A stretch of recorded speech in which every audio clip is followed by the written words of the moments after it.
Good morning. Before I get started, I just want to wanted to let everyone know that our youth intern from last summer, Nick Webb, is visiting with us. He's been staying with us this past weekend, and he's here this morning, and will be here all day, but we really love getting to have him join us. But last night, we had a family devotional, and we let everyone know there, and so of course we want to let you know as well.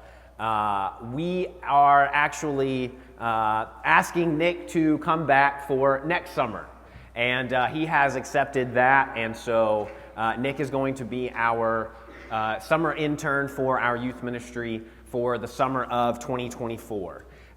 We had an excellent summer this past year, and so we are already planning and working together and coming up with our upcoming summer and what that's going to look like. But we're very excited about that. So wanted to make sure that you were aware of that, and you'll be seeing a lot more of him this upcoming summer. When I was growing up, my parents loved filming everything that I did. I was, for the first 5 years of my life, I was an only child, and then I wasn't, my little brother. But I was an only child, and so I was the focal point of everything. And they also got one of those old video cameras, and they loved it, and so they filmed me all the time. And so a lot of the things that I did when I was younger are permanently recorded on videotape for me to be able to go back and see all these things, for my family to be able to go back and see. And one of the weird things that was a result of this, them recording everything that I did, is that even as I was a young child, I would go back and I would watch me as a slightly younger child doing all of these things. And so I would spend so much time watching me doing other stuff. I don't know, it's a weird kind of cyclical idea, but that's what I did. But one of the I guess films or things that they recorded that I remembered most, that I kept going back to, was actually the first time that I encountered a goat. So I was about not quite 2 years old. I think I was about 20 months at the time. And my family took me to this farm, and so it was me and my parents, and I think my aunt and uncle were there, and my grandparents were there, and we were going through, and we were at this farm, and so we're kind of going through and looking at all these different animals, and the first thing that we do is we go and we look at the horses. And so we're out watching as this horse is kind of going in a circle and passes by me, and so I'm watching him. And so I didn't want to show you the video. I found it incredibly distracting, but I did grab some shots from this video. So this is me. And this was right after I had just seen a horse go by. And so this was kind of my reaction to that horse. And so we're watching, we're seeing all these different animals. They tried to put me on a horse. It did not go well. I did not like it. And then after that, we go into this barn. There's like these big stables, and we're walking through there and just taking everything in as a young child. And then eventually we go to kind of a smaller connected part, connected to the barn, almost more like a house. And in this particular room that we're in, there is a small goat. And so I start to interact with the goat, and I start to pet the goat, and of course, instinctively, I'm just kind of doing that weird pet that you do, and of course, the first thing I think of is puppy, so I call it puppy, and then I have to be told, no, that's not what it is. But I'm watching this goat, and he jumps up on this couch. And so I'm watching the goat, and I decide, well, I want to follow this goat. And so I'm following the goat, and this is me with the goat. It's kind of hard to tell, but here's this goat, and this goat jumps up on the couch because what it wants to do is it just wants to eat these curtains. And so the goat is spending all of its time completely focused in on the curtains. But I'm completely focused in on the goat because I just want to be where the goat is. I want to be doing what the goat is doing. And so I'm spending all this time just looking at it and laughing because I think it's just the most hilarious thing ever. And finally, my grandmother lets me up onto the couch because I couldn't get up on my own. And I'm just watching this goat. And eventually I decide, well, I want to do what the goat is doing. And so what I decide to do is I want to eat the curtains. And so that's what I attempt to do. I attempt to eat these curtains, and that is not what my parents or grandparents wanted me to do. And so after that, my interaction with the goat is pretty much cut short. They don't really let me hang out with that goat for much longer. And so growing up, I used to always look at and just remember this particular time because, of course, at the time, my parents thought it was quite funny. And looking back on it now, it is quite funny. But here I am, this kid just copying this young goat, wanting to do exactly what it's doing because of the entertainment value of it. Now, I bring you this story about this goat because I haven't actually had a really good personal interaction with a sheep. I know that goats and sheep are not the same thing. I know they're different species, but they are pretty similar. But I haven't really had a lot of interactions with sheep. And chances are you probably had no interaction with sheep, or maybe a little bit of interaction over your time. You know, I've been to petting zoos. You've probably been to some different petting zoos. You've seen all the different animals. But we don't really interact with sheep all the time.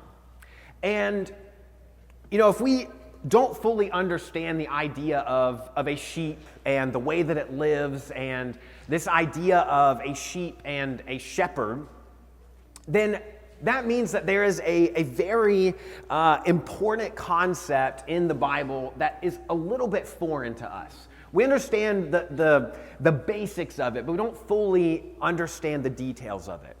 And so what I want us to do this morning is I want us to look at this biblical idea of the shepherd.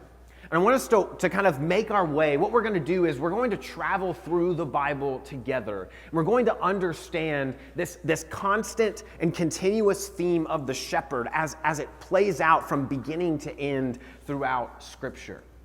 Because as I've looked at this more and more and thought about this concept of the shepherd, I can't help but be overwhelmed by the references and by how God's story just continues to be intertwined into this idea. And so that's what we're going to look at this morning. Now, the shepherd, we typically know what a shepherd is. If we look at it just from a general definition here, we see that it is a person who tends or herds or feeds or guards flocks of sheep. It literally means sheep herder. It's just a shortening of sheep herder. That's what a shepherd is. It's those two words kind of, crammed together. But it's this idea of one that is taking care of these sheep. And the reason that this role and this occupation exists is because, way back in time when people decided that they wanted to have multiple sheep, as the number of sheep that they had continued to grow, they recognized that it required some additional work. It required additional thought, additional care to look after these sheep. Because sheep act a little bit different than maybe your typical cattle would react. You see, sheep they have to be able to move from one pasture to another at a much faster rate than most other animals. And they have to do that because they are ones that they graze very quickly. They're capable of overgrazing a pasture pretty quickly, or a lot faster than your typical cattle. And so they need new places to be able to go. And you also have to make sure that you have enough time for those plants that they were just at have to be able to recover. And so whether it's a farmer that has a lot of other animals, including sheep, or it's simply someone that is taking care of sheep and starts to kind of build up in the number that they have, eventually there is a role that is necessary. And the role that is necessary is that of shepherd. You see, a person is needed to keep the flock together, to keep them fed, to protect them from any predators that might be around them, and then, of course, to facilitate any shearing that would need to take place as they continue to care for those sheep. We see that shepherding was economically important back during the time that the Bible was written, that these things come to pass. And so because of that, the people during that time understand the significance of the role of the shepherd. And a lot of times shepherds during that period would end up being sometimes younger males, a lot of times would be unmarried men, because basically they would dedicate all their time to those sheep. They would become a little bit more of a nomad, going from place to place and kind of traveling wherever the sheep needed to be going in order to keep them fed, in order to make sure that they were kept safe. And so you have this role of the shepherd. And as we go through the Bible, we see the use of this idea of the shepherd everywhere. The first thing that I want us to really see is that when we see this idea of shepherd, we see that God chooses shepherds. He chooses to use shepherds to carry out the story of his people. Now, one of the first mentions of a shepherd, or one who is the keeper of sheep, was actually Abel. And then shortly after that, we see a mentioning of Abraham and Lot. And they have a lot of other animals as well, sheep included. And so we learn that they have herdsmen. They have people that are responsible for taking care of all of these different groups of animals, including their sheep. Now, as we go a little bit further into the story and we look through Genesis, we see even more references to shepherds. And in fact, for Jacob and Rachel, they are both considered to be a shepherd and a shepherdess. And they actually meet each other because of sheep. They meet each other in an encounter where they are shepherding their flocks. And then shortly after that, or we kind of go a little bit further, and then we get to Joseph. Now, Joseph was, of course, the youngest of his brothers, got sold into slavery, and then eventually, in a long turn of events, made his way to become one of the head people in Egypt. And as he is taking on this role, his brothers then come and visit him, and his brothers are all shepherds. And all of them are coming to they're coming to Joseph, and the reason that they are before him, the reason that they're in his presence, is because they're experiencing a famine and there's nothing for their sheep to eat. And so they need a place to be able to bring their flocks. Now, those same guys that were all, of course, the siblings of Joseph, these end up being the men who these tribes are named after. These are the men that then become the people of Israel. They are God's chosen nation. And it begins with shepherds. We see God continue to use shepherds in so many different ways all throughout the constructing and the creation of his own people. Now, some time passes and things continue, and we see that the role of shepherd kind of shifts gears a little bit. Instead of seeing all of these shepherds coming into play into this story, we then see God kind of take on a new role. And we see that the people, as a result of this, the people of Israel then become the sheep. In Psalm chapter 78, we're going to look at a couple of passages here, but here's the first one that we're going to look at. This is beginning in verse 52. It tells us, "Then he led out his people like sheep and guided them in the wilderness like a flock. He led them in safety so that they were not afraid.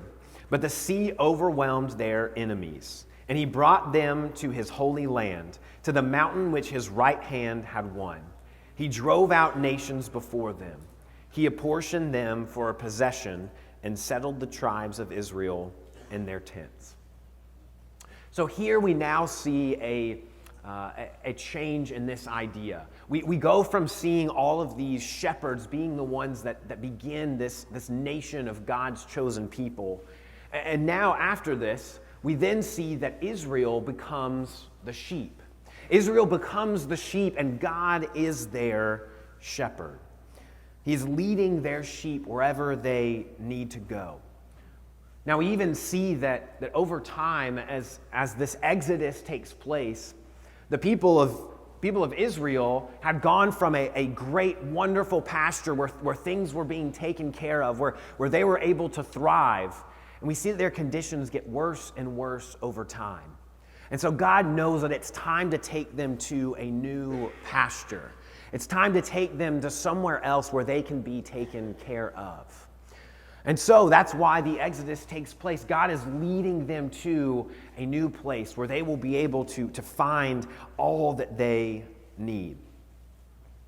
Now, in that same psalm that we looked at, just a few verses later, we then see the introduction of another shepherd.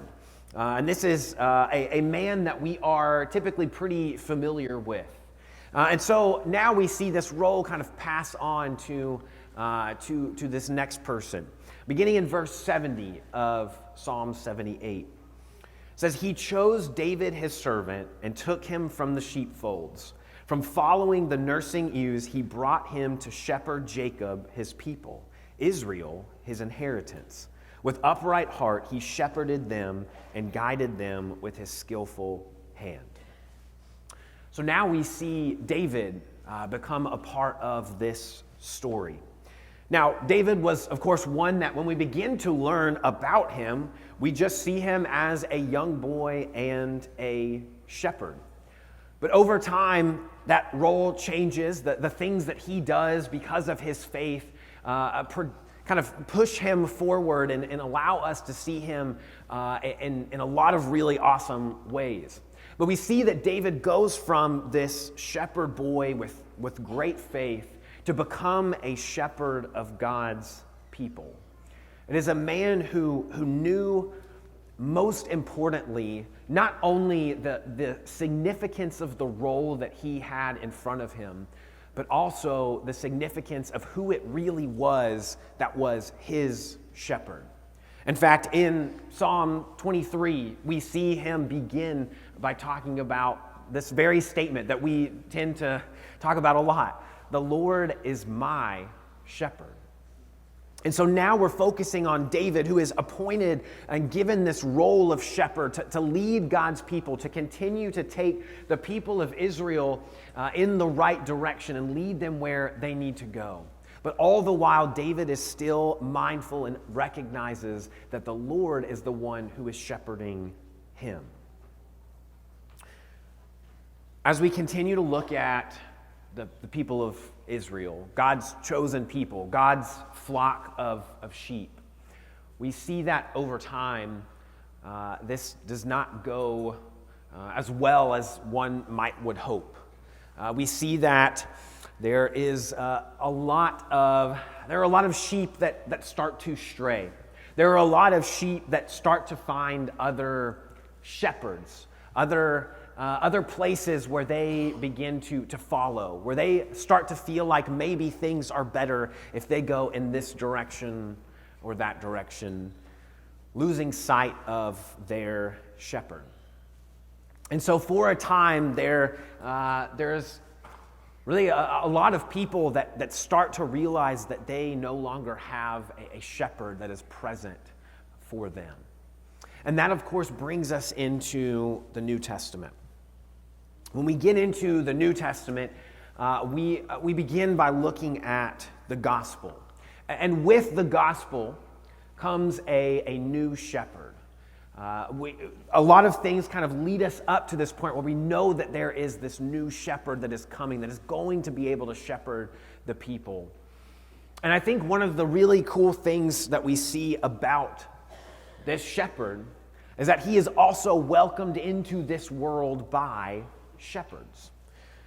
If we go ahead and look at Luke chapter 2, we see that, of course, there is a point in time where he is, in fact, visited by shepherds.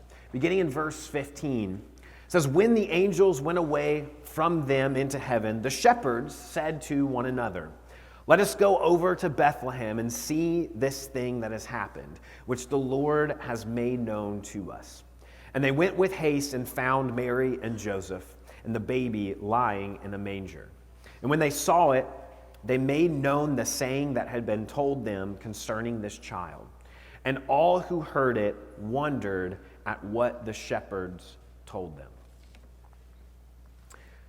I think one of the coolest parts about this is not just this intersection of these ideas of shepherds, but also that these men were not men that were of any kind of power. They were not men of wealth. They were not men that were well known all throughout the area that they lived.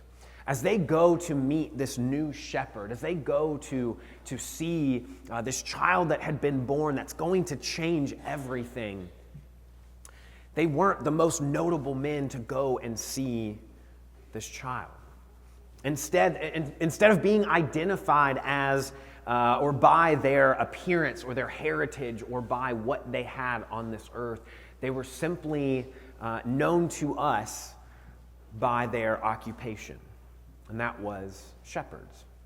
Likely some younger nomads that were going around with the sheep that they were to take care of.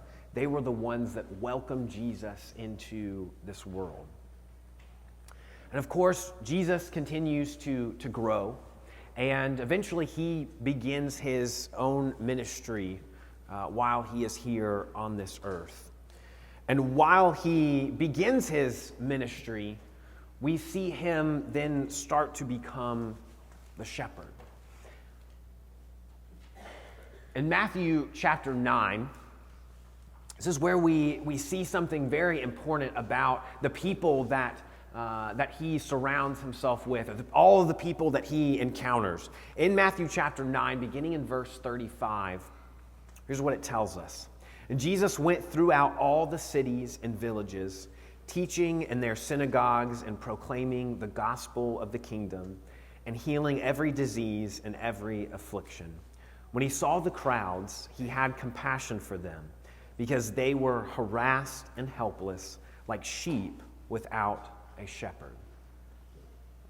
So now we see this story kind of come full circle, because we start off by understanding all of these people, all of these shepherds being able to establish and be a part of what God creates. And then God continues to lead these people throughout all of their lives and tries to take them and allow them to receive the benefits that he has for them.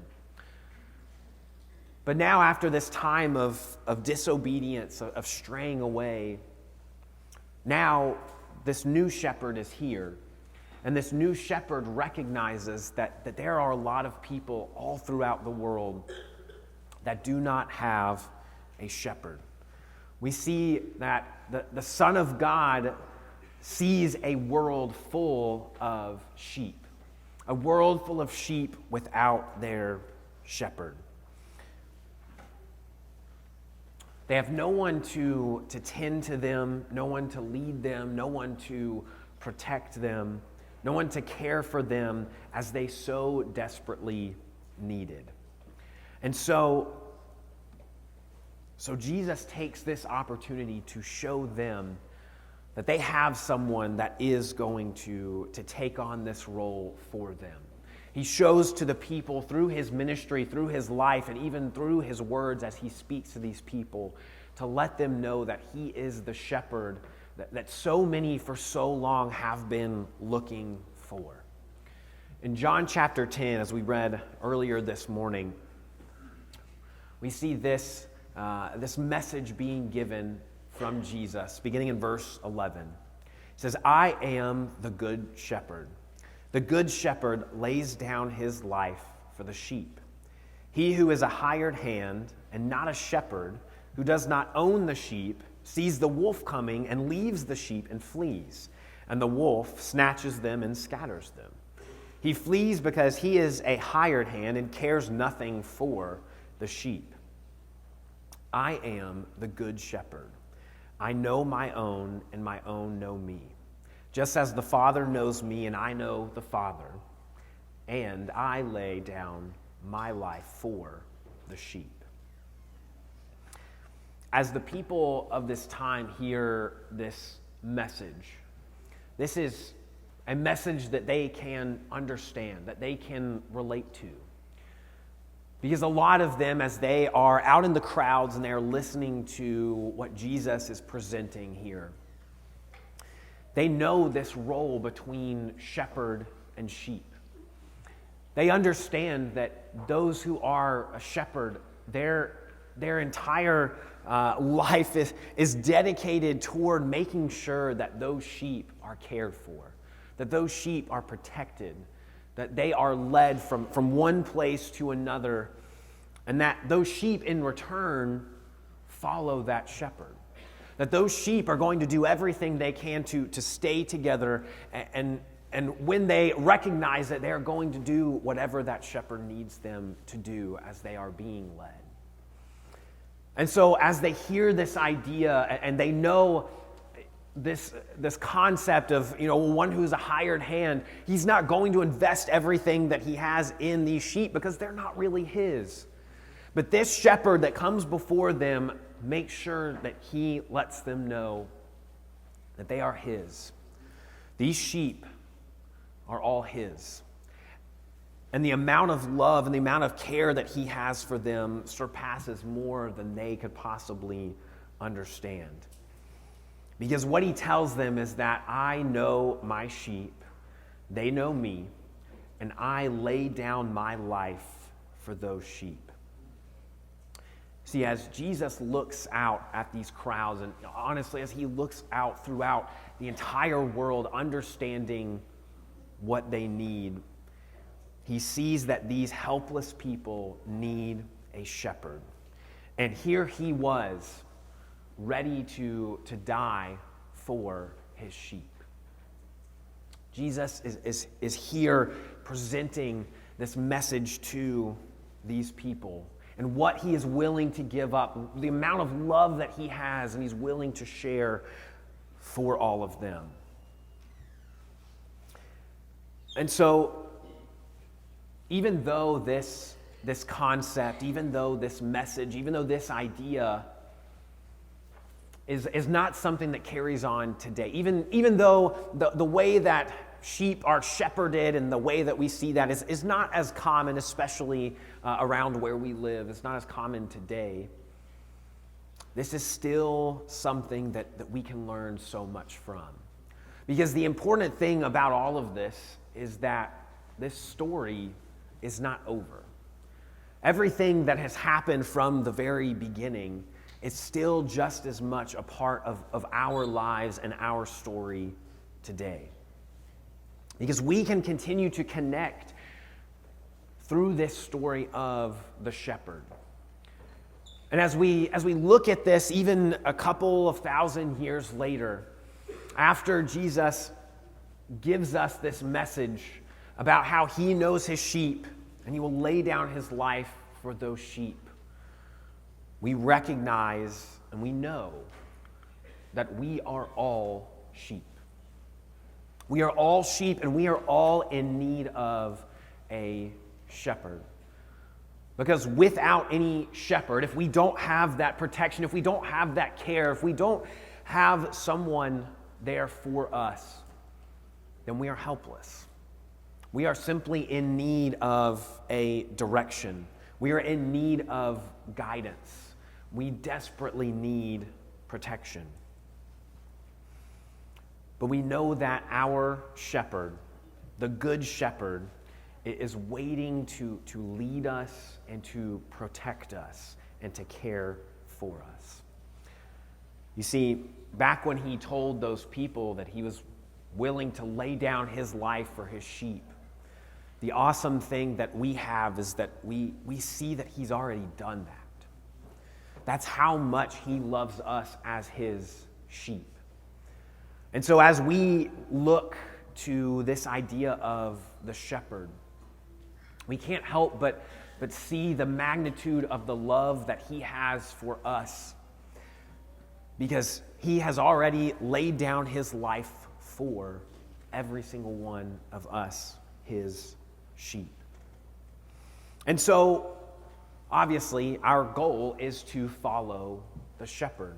That's what we want to do in our lives. We recognize just how much we need him. But a lot of times, we don't accept that role. I think that a lot of times in our lives, we don't recognize ourselves as sheep. Or maybe we feel like there is more to us than just being a sheep.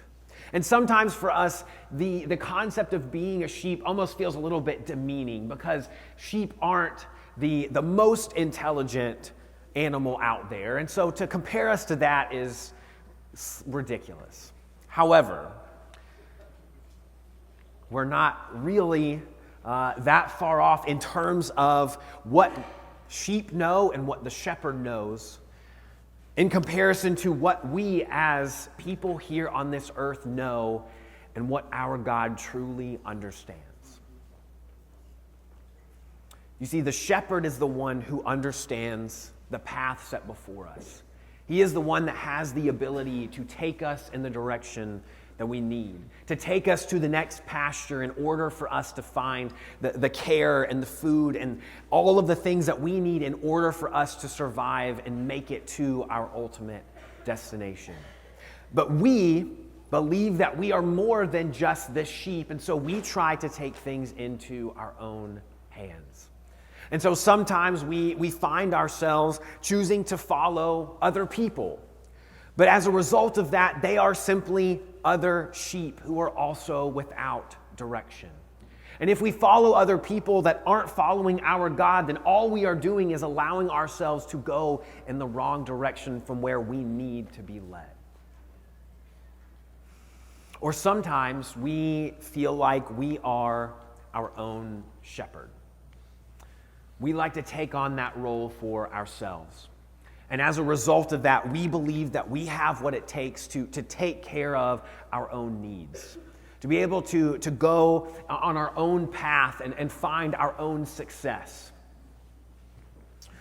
But when we do that, we're ignoring our shepherd. We are choosing not to go the way of the one who loves us so much. The one who truly, actually knows and understands who we are and where we need to be going. You see, we are all sheep.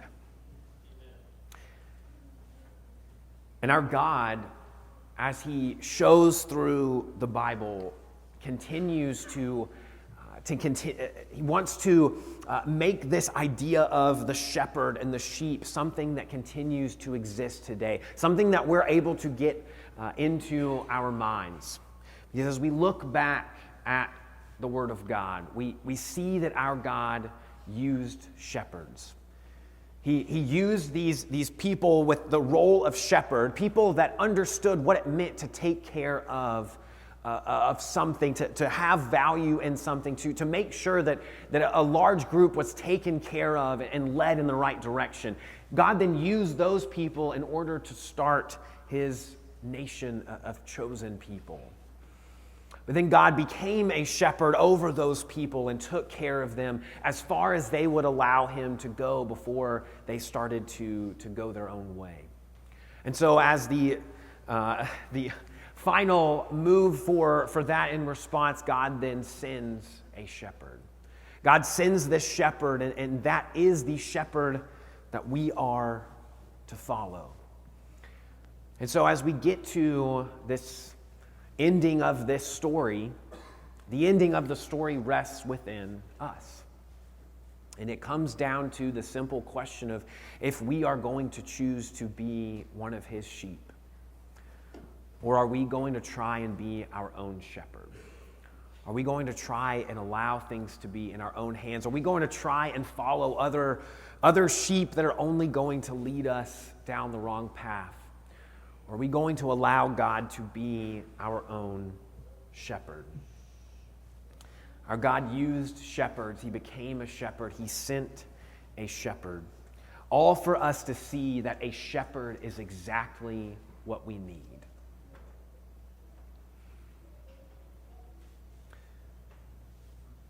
As we think about this idea of the shepherd, and as we reflect on our own lives, I want to ask you if you are going in that direction.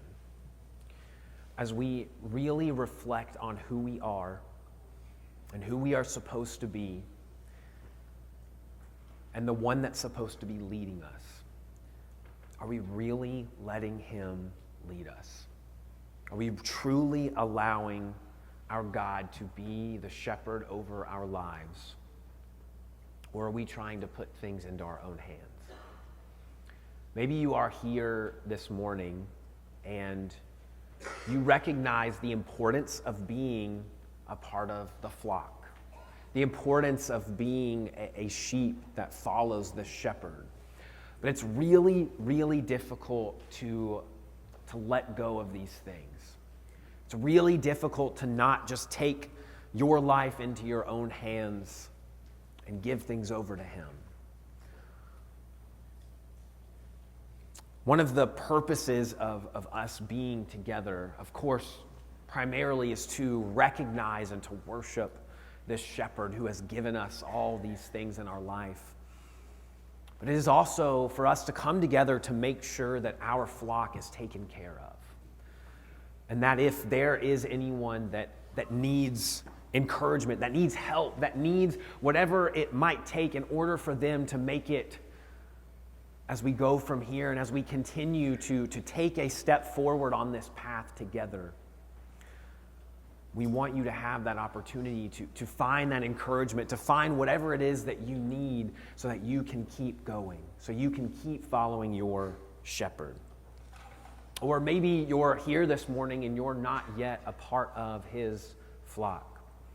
And you realize and recognize that it's time for you to follow this shepherd, to recognize what Jesus has done for us in our lives, the fact that he has laid down his life for us and only wants us to continue to follow him as he leads us where we need to go.